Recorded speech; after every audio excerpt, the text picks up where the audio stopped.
I guess let's start with the additions you've had this year. Obviously, you guys have done really well in the portal.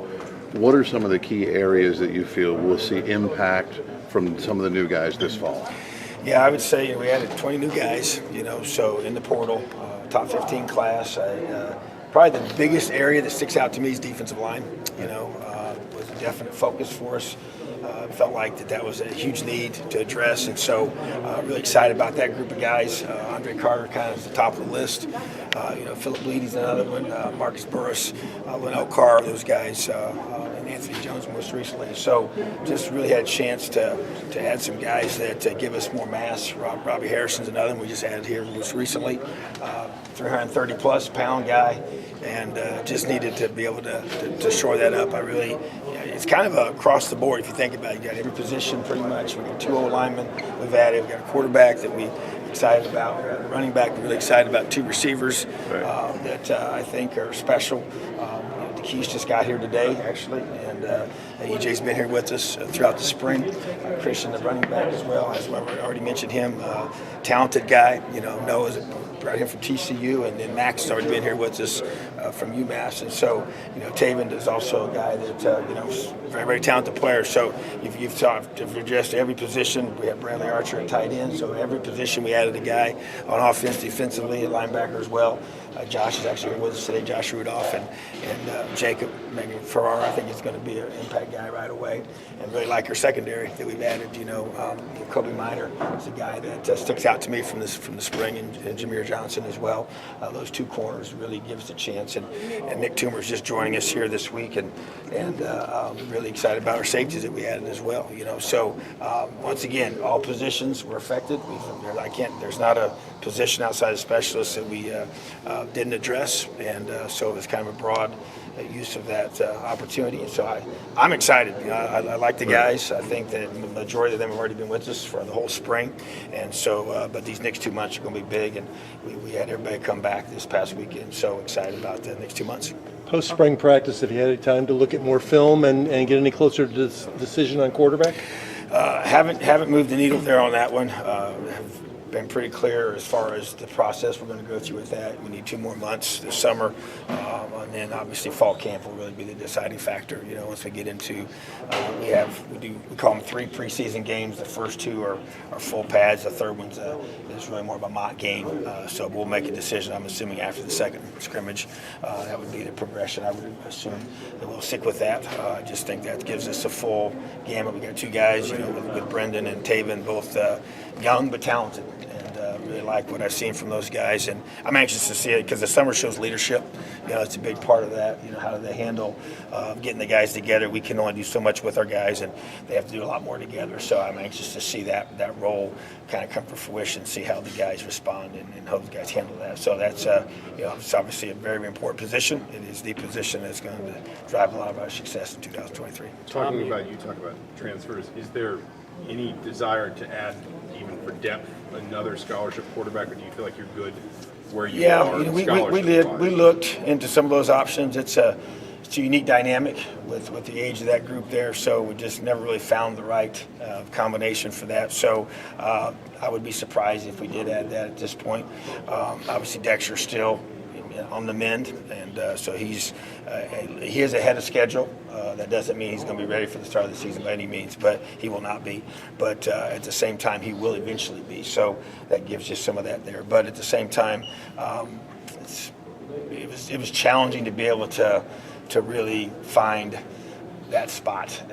We talked about it, and I had interest in that as well. Just more of an insurance policy kind of a thing. But it's not like the NFL where you just get a guy off the wire. It's got to be a guy that fits and wants to be in that role and understands that whole situation. So with having as young guys as we have, we really felt like those guys that are there are really going to be, that's where our stars are going to come from, So, but do have a couple spots left, and we'll see how those play themselves out here. But just trying to be judicious with those spots. Tom, you mentioned it a little bit about how the summer has changed for the players. not too long ago, the roster was frozen, and they got a chance to kind of build chemistry. Now that you're adding pieces in the middle of the summer, how does that change? And I know your contact is limited, but how does it change for the players in terms of building that kind of cohesion? Well, I would say, one of our big goals for these next 2 months is building connection on our team, And so we'll have a majority of our guys are going to be here by next Monday. We will have a few more guys that will come in a month. Not maybe 2 or 3. So to your point, I think it even adds to the value of what we do over the summer. We do have OTAs now. We call them that. That's just the word we use for them. But we'll have several of those with our own staff. We're allowed to do that now. So those become really, really important. We actually do a whole reinstall for both sides of the ball starting on Tuesday next week. And so those guys being a part of that's very, very important. And then they'll have some that will come in July as well. So it's just different. I mean, that's really the best word to use. There's a lot of changes. You have to adapt. And I think it's also caused us to have a more simplistic approach schematically as well. When you're going to add some pieces, obviously those guys need time to develop. You don't have the whole luxury of being here all spring long. So we got to get guys ready to play that come here this summer. So that's where you better have a system where the guys can pick it up and then have adjustments that are going to allow them to be able to be effective, in the middle of the game or late in the game when those guys could be playing. So definitely everything is different now. We just got to make adjustments. Coach, on the defensive side, you have a lot of battles for starting roles and playing time this year. How have you seen that kind of change the dynamics in the spring, in the culture versus years past where there weren't that many openings? You're right. I think it's I like it. I think it can be challenging in some ways, but also refreshing in others because you got there's very, very when you talk about a depth chart being set in stone, is not that way at all. And I think you've identified it pretty accurately. And so, but I like that because now you got a whole bunch of guys that are there's an urgency that's created by more guys because there are spots up for competition. And I can honestly say that's pretty much across the board.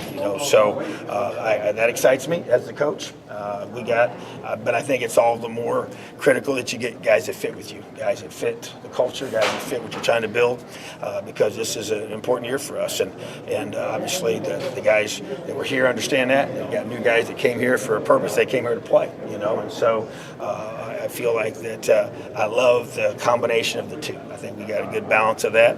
We got a really hungry football team. We got a lot of guys that are trying to prove themselves, and that's a very infectious mindset and attitude that you get. I think it creates a lot of intensity during the workouts and during all the things we're doing this summer. And honestly, I think it's a big reason why we've had such a great buy-in, because everybody, they know if they don't do the little things right, they're not going to get that opportunity to be that person to play the way they want to play. So I think competition makes all of us better. I think we all understand that, and I think we're seeing it lived out on this current football team. You mentioned Dexter being ahead of schedule. I guess what is the likelihood that he's able to suit up this season? I think at first you said it was going to be a full year thing.